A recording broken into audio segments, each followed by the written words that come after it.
a destruição de áreas florestais. Foram quase 500 quilômetros quadrados com alerta para desmatamento na Amazônia no mês passado. As mudanças climáticas. Além disso, o relatório indica que parte dos efeitos da mudança climática pode ser irreversível. E os desastres naturais demandam do Estado respostas rápidas e efetivas. De 2016 até agora, nós registramos cerca de 11 mil ocorrências de desastres em 822 municípios, daqueles 1.038 que o CEMADEI monitora rotineiramente. O monitoramento e a análise de dados ambientais são vitais para antecipar e mitigar os riscos associados aos eventos climáticos extremos.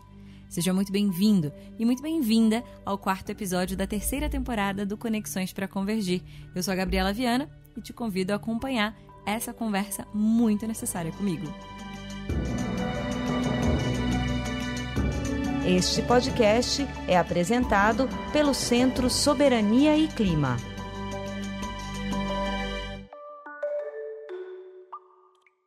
No Brasil, a atividade de inteligência tem atuação fundamental no combate ao desmatamento, ao garimpo ilegal, à biopirataria e outras ações ou omissões que afetam negativamente o meio ambiente, os recursos naturais e colocam em xeque a soberania nacional. A criminalidade, sobretudo na Amazônia, onde o crime organizado e o crime ambiental se sobrepõem, tem sido objeto de monitoramento por parte dos órgãos de inteligência brasileiros que atuam estrategicamente para acabar com essas práticas. A ABIN, o órgão central do Sistema Brasileiro de Inteligência, divulgou recentemente um compromisso de reposicionamento da agência, que prevê a abertura de novos horizontes para as políticas públicas. Nesse contexto, as mudanças climáticas passaram a ser um eixo de especial atenção da agência. Mas como a obtenção antecipada de dados e o uso dessas informações contribuem na prática para a proteção dos recursos naturais, da segurança das nossas infraestruturas e, portanto, para a garantia da soberania nacional?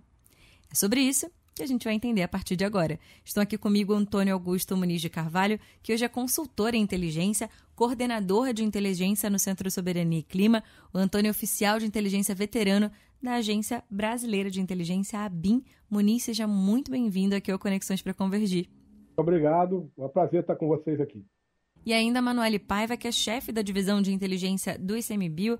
Manoele é especialista em economia agrobioindustrial pela Universidade Federal do Pará.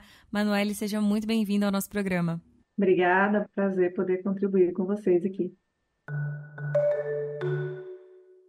Em um mundo de incertezas profundas geradas pelas mudanças climáticas, como que a atividade de inteligência ela pode contribuir para a criação de políticas climáticas mais eficazes? Muniz, você que já teve toda essa experiência com a ABIN e hoje é consultor nisso também, como é que a gente pode olhar para essa atividade da inteligência na contribuição de políticas climáticas mais eficazes? Olha, Gabriela, fazer inteligência é produzir conhecimento oportuno, útil, amplo, imparcial e preciso, que vai ajudar a tomada de decisões pelas autoridades, no caso da inteligência de Estado, né?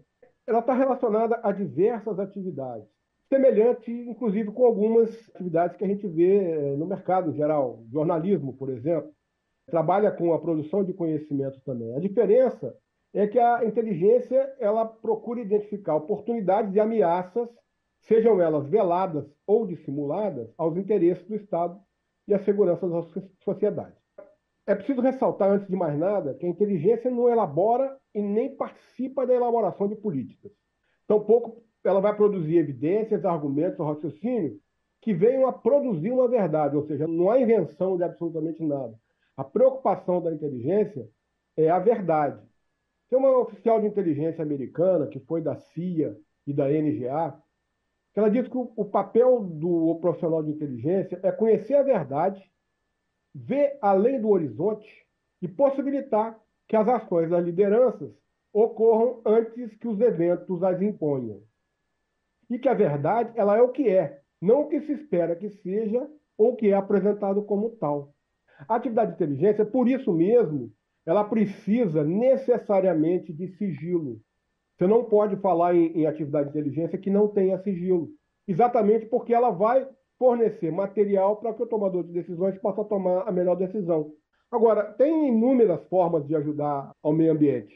obtendo dados para produzir conhecimento, subsidiando as medidas de planejamento, identificando as ações de biopirataria e de atividade criminosa, por exemplo, identificar a atuação deliberada de governos ou grupos de interesse, sejam elas pessoas físicas ou jurídicas, que venham a influenciar as políticas públicas brasileiras com relação a isso, identificar a ação de espionagem, permitir que o Estado conheça melhor o resultado da atuação das instituições brasileiras que estão atuando no meio ambiente. Enfim, tem uma infinidade de formas que a gente pode usar a inteligência nisso. Manoel, você que está à frente da divisão de inteligência do ICMBio, eu queria, além de ouvir a sua opinião sobre o papel da atividade de inteligência na contribuição de políticas públicas, eu queria até já adiantar um pouco a nossa conversa, pegando o gancho do que o Muniz trouxe aqui para a gente, para falar sobre os desafios que são enfrentados hoje pelos órgãos de inteligência quando a gente fala de atividades de monitoramento e de obtenção de dados, com o objetivo, claro, de proteger o meio ambiente. No ICMBio, o papel da inteligência está, antes de mais nada, para garantir estabilidade de segurança para os agentes de fiscalização que atuam em atividades ostensivas para combater os crimes ambientais.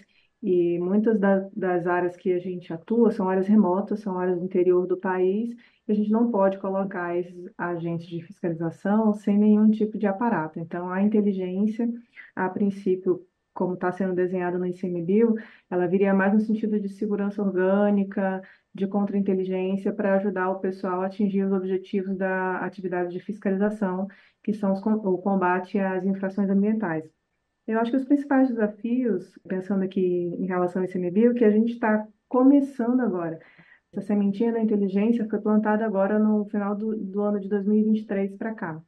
A gente viu essa necessidade, a gente reconhece que não pode mais deixar os nossos agentes de fiscalização atuarem sem um aparato, né, para a estabilidade de segurança, mas a gente ainda está muito no começo. A gente ainda está definindo ainda princípios e valores, está estruturando a nossa doutrina e, a partir disso, a gente começar a entrar com a atividade de inteligência com os nossos agentes designados. E um dos grandes desafios que eu percebo é essa independência da atividade. A gente é uma instituição muito jovem, a atividade de inteligência ela é necessária, a gente já verificou isso, a gente está atuando em áreas que têm interface com a atuação de verdadeiras organizações criminosas, transnacionais, e os nossos agentes estão ali, tanto fazendo o papel de gestão quanto fazendo o papel de fiscalização. E como que a gente vai com a nossa estrutura, com a nossa dimensão, correr com essa atividade de inteligência de forma segura, tanto para eles quanto para a gente, para que a gente possa alcançar a finalidade do nosso trabalho, pensando aqui a princípio em fiscalização, mas eu vejo que logo em seguida a atividade de inteligência para o ICMBio ela vai crescer e vai correr outros caminhos. O desafio é a gente colocar isso dentro do contexto para não fugir da atividade e para entregar conhecimento para a segurança dos agentes de fiscalização. Muniz, antes até da fala da Manoel, você já tinha trazido um pouco a questão da independência da atividade como um dos desafios enfrentados hoje pelos órgãos de inteligência. Além desse, quais são os outros desafios que são impostos para a realização da atividade de monitoramento e de obtenção de dados para a proteção do meio ambiente na sua avaliação?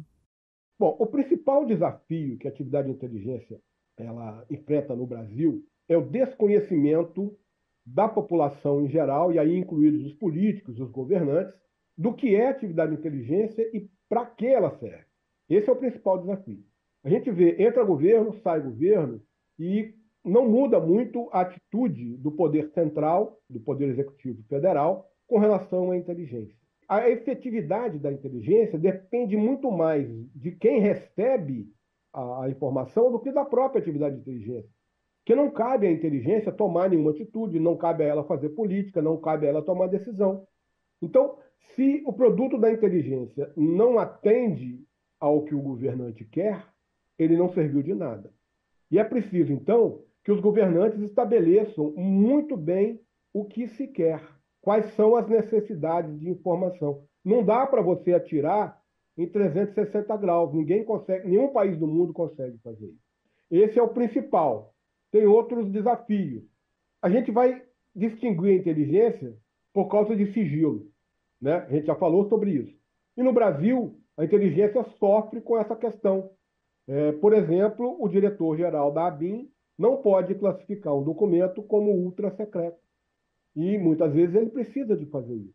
Então isso reflete um pouco como os nossos poderes olham para a inteligência. A gente tem uma inteligência no Brasil que foi limitada pela legislação, que reflete um movimento histórico brasileiro de 40, 45 anos atrás, que, no meu entendimento, não faz mais nenhum sentido hoje. Mas, no entanto, a inteligência brasileira continua sem poder atuar adequadamente, né? Então, o principal desafio é falta de legislação e falta de orçamento. Então, a sociedade brasileira precisa perceber esse tema com menos desconfiança, para que ela possa obter da inteligência tudo aquilo que a inteligência pode entregar. A Política Nacional de Inteligência, desculpe, ela é de 2016 no governo Temer. O governo Bolsonaro não fez e o governo Lula também não fez. Nos 2 primeiros governos do Lula também não foram feitos. No governo da Dilma também não foi feito. Quer dizer, como que uma área que precisa de diretrizes claras e objetivas pode atuar adequadamente se não tem diretrizes claras e objetivas? Aproveitando seu gancho também sobre falta de orçamento, eu queria saber se na avaliação de vocês dois, o Sisbin, que tem como órgão central a ABIN, tem dado a devida atenção no que diz respeito à formação de quadros profissionais qualificados e especializados para tratar de mudanças climáticas. Lembrando que o Sistema Brasileiro de Inteligência, ele reúne diversos órgãos e entidades, sendo 3 deles com dedicação à área de meio ambiente, o ICMBio, o IBAMA e o CENSIPAM. Então, Gabriela, isso também é um grande desafio, né? Porque essa questão de mudanças climáticas, de você estabelecer cenários preditivos, a gente já trabalha com muitas informações e com muitos dados. E você trazer a descrição de um cenário dentro de um contexto, de um território, que a ocupação é dinâmica, que as relações são dinâmicas, e você ainda acrescentar a temática de mudanças climáticas, que geralmente não são coisas para daqui 1, 2 anos, né? Você junta informação demais para gerar conhecimento, para tomar decisões que são importantes para o agora, mas para convencer o público, as pessoas, de que aquelas ações, se não forem tomadas agora, vão ter repercussões muito drásticas ali mais à frente, no cenário de 15, 20, 30 anos. Então, até para estudar isso, até para aproximar isso da atividade de inteligência, esse desafio da capacitação é grande. Primeiro, da capacitação básica em inteligência, né? Eu vejo muito isso no Instituto Chico Mendes agora, que a gente está traçando essa linha pedagógica de capacitação, e a gente já vê a necessidade de outras linhas, inclusive essa. Esse seria um desafio interessante. Temos profissionais que são admitidos em concurso, que já vêm com essa bagagem, mas internamente a gente precisa, inclusive, definir o que a gente espera da equipe, do pessoal que vai trabalhar com inteligência, até que ponto a gente gostaria de extrair essas informações ou gerar conhecimento, incluindo mais esse componente de mudanças climáticas. Assim, a questão de orçamento, eu acho que não é fácil para as instituições na esfera ambiental, especialmente para o ICMBio e Serviço Florestal Brasileiro, que são as instituições mais jovens, mas a gente juntando aí os esforços, eu acho que a gente consegue atuar, sim, nessa linha de capacitação para a especialização dos servidores para esse tipo de análise também. Muniz, como é que você analisa esse ponto? Olha, eu vejo um ponto muito preocupante. A ABIN, ela tem como atribuição legal formar quadros para a atividade de inteligência, não só dela, mas também de outros órgãos, né? Mas aí a gente volta a falar do orçamento, né? Nenhum órgão tem o orçamento que precisa, a gente sabe disso. Não tem dinheiro suficiente para todo mundo fazer tudo o que precisa.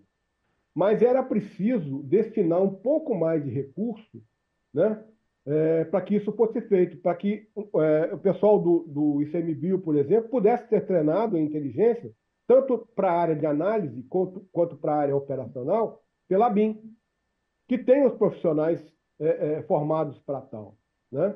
Então, é preciso que se direcione um pouco de recurso para isso. Nem que seja por meio de recursos dos outros órgãos, não necessariamente esteja no orçamento da ABIN, mas os outros órgãos possam financiar de alguma forma. Porque se continuar na atual política, a ABIN é responsável por tudo, nunca vai ter a formação adequada, porque não tem como atender a todo mundo. Não tem quadro para isso, falta professor, falta uma série de coisas. Então, eu vejo com preocupação. A BIM forma quadros todos os anos, a BIM tem cursos para o seu pessoal de inteligência, mas era preciso estender isso mais para os outros órgãos. Eventualmente, um curso ou outro é incluído uma turma de outro órgão ou algumas pessoas de outros órgãos, mas não é uma coisa regular, precisaria de ser regular. E com um fator que pode se tornar agravante, porque os agentes estão em campo, e se a atividade de inteligência não se especializa, acaba comprometendo a segurança dessas pessoas, a eficiência das atividades e as entregas finalísticas. Apesar da atenção recente que a ABIN vem dando às questões de mudanças climáticas, a política e a estratégia nacional de inteligência mencionam muito brevemente o tema. A nova portaria do SISBIN, que foi publicada em setembro de 2023, também não coloca a questão do meio ambiente e mudanças climáticas nas funções que devem ser exercidas por órgãos dedicados ou permanentes do sistema. Vocês acreditam ser necessário atualizar esses documentos para dar a essas questões a real importância que elas representam para o Brasil e para o mundo nos dias de hoje? Isso pode contribuir para aprimorar a formação de quadros e a atuação desses órgãos? Com certeza. Mas no Brasil, a gente teve Política Nacional de Inteligência em 2016, depois de, se não me engano, mais de 25 anos sem uma. E de 2016 para cá, o mundo mudou, as prioridades do mundo mudaram, mas a nossa Política Nacional de Inteligência permanece a mesma. Então, você está coberta de razão. Precisa de atualizar todos esses documentos para que a gente possa ter uma atuação melhor.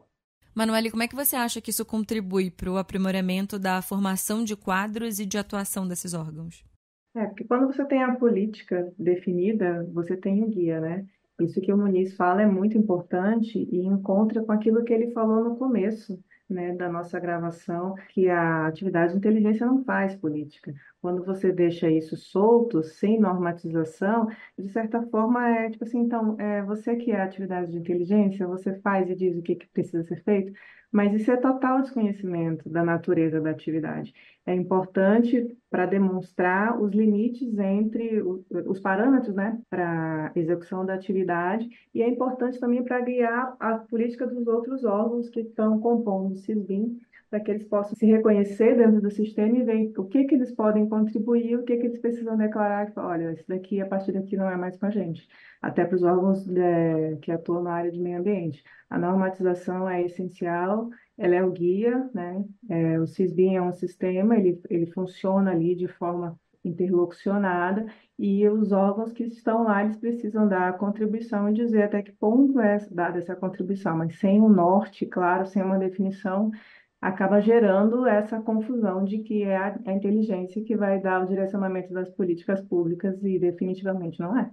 A parceria e os esforços entre órgãos governamentais e não governamentais para alcançar objetivos políticos e estratégicos de interesse nacional têm se tornado cada vez mais importantes, especialmente para a região amazônica, onde o crime organizado de caráter transfronteiriço e o crime ambiental se sobrepõem.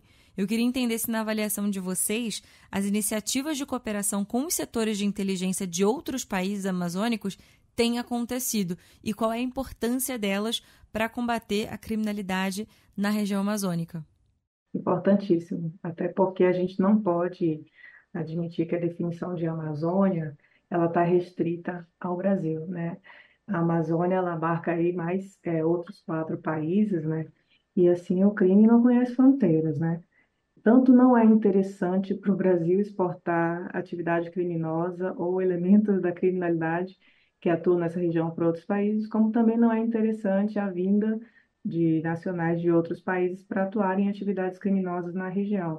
Nós temos ali populações tradicionais, populações indígenas que estão em áreas mais remotas, que são extremamente vulneráveis, e às vezes uma colaboração de uma informação, uma simples transmissão de informação pode ser fundamental para a gente combater, ou então para a gente adotar alguma política, ou então alguma ação que vai dar segurança para as populações tradicionais, para populações indígenas que estão ali na área de fronteira. Assim, eu vejo muito o papel da ABIN, né, nessa interlocução, por conta da salvaguarda, né, dessa Política Nacional de Inteligência Ambiental. Mas não é nada que os órgãos que estão no CISBI não possam colaborar, principalmente os órgãos que estão aí atuando na área ambiental. Muniz, eu também queria entender a sua visão sobre essa questão. A colaboração entre agências de inteligência é uma realidade em diversas áreas no mundo, dentre elas a questão climática.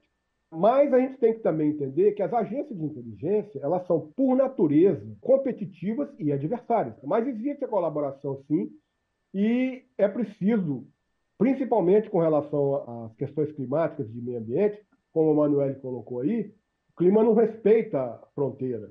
Né? Não é porque chegou na fronteira que vai parar de chover ou vai parar de o tempo ficar seco. Né? Então é preciso buscar uma área em que a colaboração seja possível e sem afetar a soberania dos países, que é o principal objetivo da área de defesa, na qual a inteligência está inserida, né? É a soberania nacional. A espionagem não vai deixar de existir nunca, mas a colaboração vai existir. Haverá troca de conhecimento, haverá troca de informações que podem ser utilizadas pelos dois lados. Sempre no caso da área criminal e na área ambiental, essa colaboração se torna um pouquinho mais fácil, porque o crime e as questões ambientais, elas atingem ambos os países, não é uma coisa só de um país. Embora a gente tenha a criminalidade exportada, né? Os países vizinhos nossos exportam cocaína para cá, a gente exporta os criminosos para lá, isso interessa que haja uma colaboração. E a mesma coisa na área ambiental. Agora, nunca podemos deixar de lembrar que as considerações de segurança nacional têm que ser levadas em consideração na hora de fazer isso. Porque se não forem levadas em consideração, não vai haver colaboração, não vai haver a possibilidade de trabalhar junto. Porque nenhum oficial de inteligência vai abrir mão deliberadamente de defender a soberania nacional. Bem, e como é do nosso conhecimento, o inesperado se mostra o tempo todo e normalmente a gente está despreparado para lidar com eventos surpresa. Mas existem algumas iniciativas que nos ajudam a tornar mais claras as transições globais, como a emergência climática. O Agropensa, Sistema de Inteligência Estratégica da Embrapa, é uma delas. Em relação à emergência climática, a Embrapa, por meio da Agropensa, tem conseguido traçar algumas tendências globais de modo a adaptar também o setor agrícola brasileiro a essas mudanças. Quem vai contar um pouco pra gente sobre esse projeto é o Eduardo Matos, que é superintendente de estratégia da Embrapa. Ele é o convidado do nosso quadro que dá voz às boas práticas nos campos da soberania e do clima em todo o território nacional. A gente vai ouvir um trechinho da fala dele. Rádio Soberania e Clima. A partir da coleta de informações e análises dessas informações coletadas, são geradas novos conhecimentos e informações que servem de apoio à formulação de estratégia da pesquisa, tanto para a própria Embrapa quanto para as instituições parceiras que têm interesse no tema. Recentemente, com base nessas informações e de diversas outras informações coletadas, nós atualizamos o nosso plano diretor. E dentro das oportunidades e desafios que foram trabalhadas e que foram captadas, né, dentro desse sistema Agropensa, nós elencamos algumas transições globais. E uma delas é a emergência climática. Dentro desse levantamento, fica evidente que o Brasil, como um país tropical, é mais vulnerável aos impactos da mudança do clima, já que essas regiões tropicais poderão ser mais severamente afetadas com a previsão do aquecimento. A agricultura brasileira ela é responsável pela emissão de 14,4 gigatoneladas de CO2 equivalente, o que corresponde a 18% das emissões totais no país. Então, o setor agrícola ele tem um papel fundamental no cumprimento desses compromissos assumidos de adaptação da mudança do clima e de descarbonização da economia. Dentro dessa lógica, ficou evidente para a gente a necessidade de investimento em ciência e tecnologia e inovação para o desenvolvimento de soluções tecnológicas, né, cada vez mais sustentáveis, que tenham uma maior capacidade adaptativa às flutuações do clima, menor emissão de gases de efeito estufa e que contribuam para reduzir os impactos, né, diretos e indiretos associados à atividade produtiva. Mas não somente desenvolvimento de soluções tecnológicas, mas que a gente possa também contribuir para a implementação de sistemas de produção sustentáveis. Então, é importante que essas práticas desenvolvidas elas sejam também adotadas pelo setor produtivo. E para isso é necessário incentivar boas práticas de produção agropecuária que podem contribuir e vão contribuir não somente para a redução das emissões de gás de efeito estufa, mas também para preservar os nossos recursos naturais. Então, por exemplo, combate à erosão, recuperação de solos degradados, preservação das florestas naturais, da biodiversidade, são prioridades que devem estar no foco dos produtores rurais e que são diretrizes de políticas públicas e de acordos globais. Importante também, porque a crise climática ela trouxe um alerta também para o aparecimento de novas doenças, grande parte dessas sendo zoonoses transmissíveis entre seres humanos e animais. A gente já experimentou isso na pandemia do Covid. Então, dentro dessa lógica, um outro ponto importante que deriva dessa questão da emergência climática é a questão da gente pensar a questão da saúde única, que é a integração entre as dimensões de saúde humana, animal, vegetal e ambiental, reconhecendo que essas dimensões elas são praticamente indissociáveis. Pegando o gancho aqui da fala do Eduardo, eu queria saber na avaliação de vocês qual é a real contribuição de projetos de inteligência estratégica como a Agropensa para a nossa soberania e segurança quando a gente fala em termos alimentares, energéticos e de saúde, como muito bem pontuou o Eduardo. Olha, essa questão da inteligência na área ambiental é relativamente nova no mundo. Alguns países, como os Estados Unidos, por exemplo, já trabalham nisso há décadas. Mas eles trabalhavam nisso muito mais preocupado com as consequências para as Forças Armadas americanas, mundo afora. A característica principal da inteligência climática é que ela trabalha com grandes volumes de dados, o que se chama de Big Data, para poder extrair desses absurdamente grandes volumes de dados informações precisas, E eu vejo essa iniciativa da Embrapa com muito interesse, porque é um uso clássico, já podemos chamar de clássico, da inteligência climática. Extrair dados de diversos lugares, sensores de satélites, etc., para gerar inteligência que possa ser utilizada pelos tomadores de decisão. Acredito que, se a Embrapa aplicar nesse projeto a competência que eles têm nas outras áreas, o Brasil vai ter uma ferramenta muito importante para ajudar no combate às mudanças climáticas, para resolver essa questão ambiental. Pelo que eu pude entender, eles têm ali um nicho muito específico, mas muito característico da Embrapa também, como geradora de conhecimento, de ciência e tecnologia, mas está muito voltada ali para aquela faixa da agricultura para produção em grande volume, não é para subsistência, é para alimento de massa, digamos assim. Eu não sei se esse é o termo correto, mas é a forma que eu consigo ver agora. Importante para a linha deles de trabalho de ciência, para a divulgação dos trabalhos científicos, mas assim, pensando aqui, trazendo um pouco mais para o ICMBio, a gente não tem nenhum suporte nesse nível para, por exemplo, a gente conseguir informações para trabalhar conhecimento na área de inteligência ambiental para as populações da área de várzea, que estão em áreas vulneráveis, já moram em locais que são muito vulneráveis, do ponto de vista de mudanças climáticas, e o alimento deles é cultivado em áreas de várzea. Um outro exemplo que a gente tem, que foi muito noticiado pela mídia, foi a ação do ICMBio em uma emergência que aconteceu com a mortandade de botos, que foi no estado do Amazonas.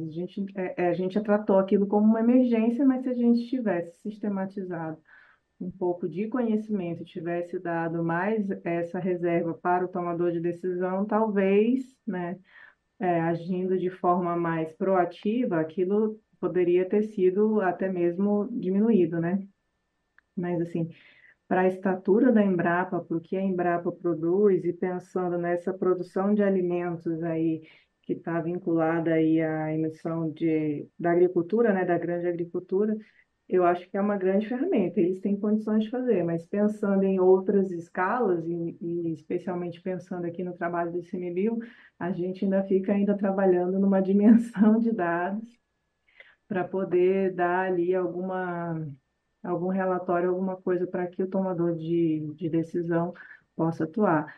Geralmente vai atuar em cima de uma emergência, né? O cenário que a gente gostaria de propor é que ele tivesse condições neste cenário, com essas condições, pode ser que a gente precise atuar antes da emergência acontecer. Eu vejo aqui, Gabriela, uma oportunidade de a gente falar um pouco sobre a atuação do CISBim, né, como um sistema brasileiro, né? O projeto da Embrapa atende às necessidades da Embrapa.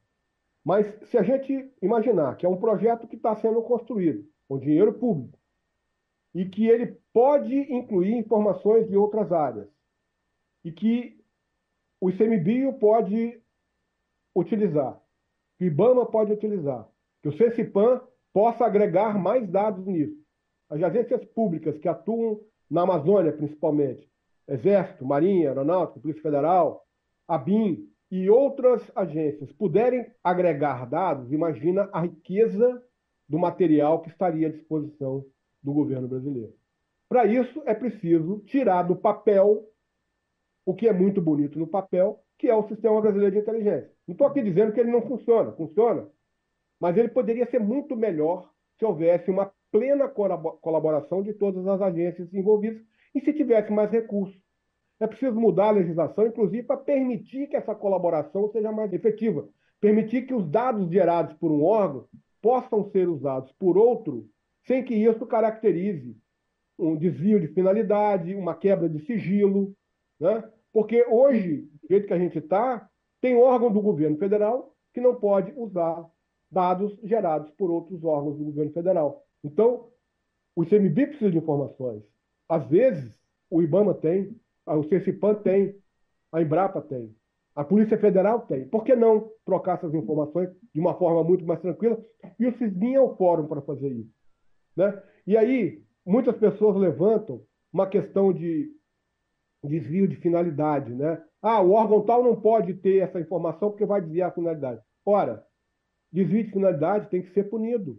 Se alguém usou mal qualquer ferramenta, que seja punido.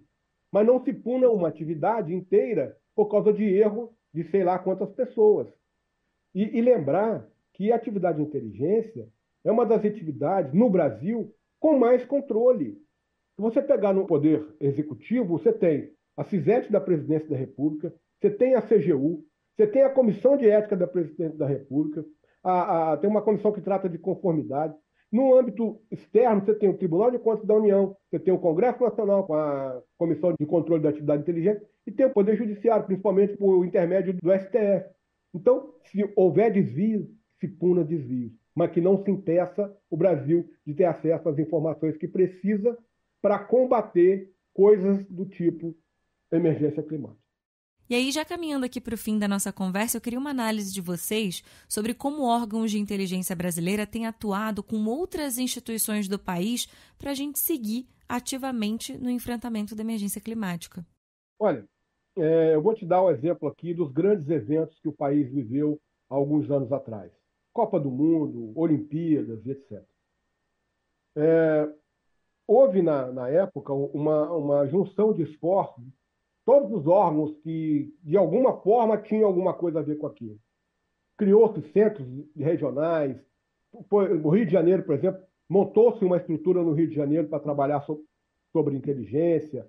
E os órgãos todos tinham pessoas lá. E a coisa funcionou muito bem. E nós tivemos alguns eventos importantíssimos, como a Copa do Mundo e as Olimpíadas, sem nenhum problema digno de nota. Ninguém imaginava que o Brasil fosse capaz de conduzir esses dois eventos, da magnitude que eles são, sem nenhum problema. E nós fizemos. Isso mostrando que os servidores públicos envolvidos eram competentes. Eles sabiam o que estavam fazendo. E deram condições para que eles fizessem. Então, eu vejo dessa forma.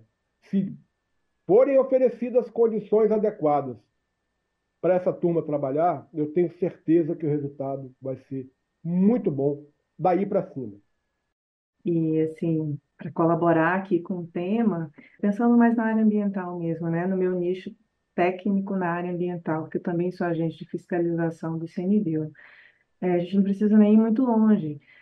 Força Tarefa Terra Indígena Yanomami, né? Os esforços que estão ali sendo compreendidos em cooperação até com a criação de uma casa de governo lá no estado, em Roraima, e quem vai coordenar é a BIM, né? Ou outros esforços que ali para o combate à atividade de garimpo em unidades de conservação, assim, dificilmente a gente teria os resultados que a gente teve, por exemplo, ali na região de Tefé, município no Amazonas, se a gente não tivesse a colaboração do Sensipan, da ABIN, da Polícia Federal, principalmente nas ações ostensivas. Então, assim, eu concordo muito com o que o Muniz fala a respeito da cooperação, que ela é importante. Os órgãos, assim, eu não sei se os órgãos ou se as pessoas que estão nessa representação de direção dos órgãos, se elas têm muito mais medo da questão da invasão de competências, e que aos poucos a gente vai desfazendo isso, porque todo mundo quer informação para cumprir a sua finalidade e não para desviar dela, né? Essa é o fundamento da resiliência das instituições. Então, assim, cada vez mais no sentido da cooperação, essa cooperação é importante para a proteção de populações que são vulneráveis, de povos indígenas, eu dei o exemplo da terra indígena Yanomami, e que é fundamental. Sem a cooperação, tanto na parte de inteligência quanto na parte de execução de atividades, eu acho que a gente vai juntar todos os pequenos resultados, não dá um bom resultado do que dá quando a gente parte para atividades em formato de cooperação de agentes. Bom, para a gente encerrar aqui efetivamente o nosso episódio, eu queria pedir para que vocês fizessem uma consideração final. Eu queria dizer uma coisa: todo mundo usa inteligência, mesmo sem saber que está usando inteligência. Você, quando sai de casa para comprar um óculos, por exemplo, você vai pesquisar qual a melhor loja, vai pesquisar o melhor modelo, aquele que te atende. Você, quando compra um carro, a mesma coisa. Quando compra uma casa, a mesma coisa. Então, você levanta informações para fazer uma compra, para colocar um filho na escola, enfim, para fazer uma viagem, para qualquer coisa. Isso é inteligência. Então, a inteligência é um reflexo da vida. A inteligência não começou hoje. O registro mais antigo de inteligência que se tem por escrito é um relatório de inteligência, né, de 4.500 anos atrás. Ainda lá na Suméria, né, uma civilização muito extinta. Né? Então, é preciso que o brasileiro perceba a inteligência com uma visão um pouco diferente daquela que ficou de perseguir pessoas, de bisbilhotar, dar arapongagem. Não é nada disso. Agora, a inteligência, principalmente o órgão central da inteligência, que é a BIM, ele obedece aquilo para que ele foi criado. Ele foi criado para ser sigiloso. Então, é muito difícil o órgão de inteligência responder a qualquer acusação que se faça. E aí vai ficando na cabeça das pessoas: deve ser culpado, não falou nada, né? Então, isso atrapalha muito o próprio país. Assim, a minha mensagem, gente, primeiro é um agradecimento por ter tido essa oportunidade com vocês, com o Muniz. Eu estou na atividade de inteligência há pouco tempo, já estou na chefia da divisão de inteligência, já trazendo propostas de normatização para a nossa instituição, que é uma instituição jovem. Na equipe que eu estou hoje, eu sou a única mulher. Mas, assim, a minha mensagem especial para as minhas colegas que eu vejo, eu reconheço, eu projeto o potencial delas. Muitas servidoras que entram no ICMBio entram com um currículo em um patamar muito elevado, vem de uma vida acadêmica, né? Então, assim, eu gostaria de deixar esse convite aqui para as minhas colegas, com todo respeito aos meus colegas, aos agentes do ICMBio, mas no dia de hoje, de forma muito representativa, para que elas possam se aproximar um pouco mais, para que elas possam reconhecer e conhecer a atividade de inteligência como uma atividade que é multidisciplinar, multissetorial, e que também é uma atividade que as mulheres podem potencialmente dar uma grande contribuição. Gente, muito obrigada pela participação de vocês. Foi incrível poder ouvir vocês dois e entender muito do bastidor e também do front ali do serviço de inteligência, algo que muitas vezes a gente sabe que é extremamente necessário, mas a gente não sabe exatamente como que acontece. Então, poder ouvir de fato e entender tudo isso é realmente muito importante e saber exatamente o que e como que a gente pode, cobrar das autoridades para uma atuação mais eficiente do serviço de inteligência no país, para a gente conseguir, de fato, mitigar os riscos associados aos eventos climáticos extremos. Até porque, no fim das contas, isso contribui muito para a gente enquanto país, enquanto soberania nacional. Então, eu quero muito agradecer ao Antônio Augusto Muniz de Carvalho, consultor em inteligência, coordenador de inteligência no Centro Soberania e Clima, o Antônio Oficial de Inteligência Veterano da ABIN. Muito obrigada pela sua participação aqui, Muniz. Obrigado a você. E também a Manoele Paiva, chefe da divisão de inteligência do ICMBio. Manoele é especialista em economia agrobioindustrial pela Universidade Federal do Pará. Manoele, muito obrigada pela sua participação. Foi incrível te ouvir e conhecer um pouco aqui do dia a dia do seu trabalho. Muito obrigada, gente. Prazer conhecer vocês. Portas abertas para vocês dois aqui sempre, viu, no Conexões para Convergir. E o 4º episódio da 3ª temporada do Conexões para Convergir vai ficando por aqui, com a certeza de que quando uma decisão difícil é iminente, é preciso se apoiar em evidências e fatos. Só assim conseguiremos nos proteger do inesperado. Muito obrigada a você que ficou com a gente até aqui nessa conversa. O Conexões para Convergir está disponível no Spotify, no Google Podcasts e no YouTube. Vale a pena seguir a gente em todas essas plataformas, no Spotify, se inscrever no Google Podcasts e no YouTube. Assim, você recebe logo uma notificação logo que chegar um novo episódio no ar. E se você gostou, compartilhe o link desse episódio com quem você sabe que também vai gostar de acompanhar essa conversa. Esse podcast é uma realização do Centro Soberania e Clima, com apoio do National Endowment for Democracy. A produção é da Rádio 2, com a coordenação executiva da Fabiana Altran. Produção executiva, roteiro e edição são de Patrícia Esperandio. A sonoplastia, de Isaac França. E a identidade sonora é de Isaías Alves, da Pussal Records. A pesquisa e a checagem técnica são de Mariana Nascimento Plum, Mila Campbell e Bruna Ferreira. Na equipe de comunicação, temos Ricardo Gandur, Luciana Constantino e Valéria Morim. No episódio de hoje, usamos áudios da CNN Brasil, BBC News e da TV Senado. E eu sou a Gabriela Viana. Se você tiver qualquer dica, sugestão ou elogio, é só escrever para podcast@soberaniaclima.org.br. A gente se encontra na próxima semana. Até lá!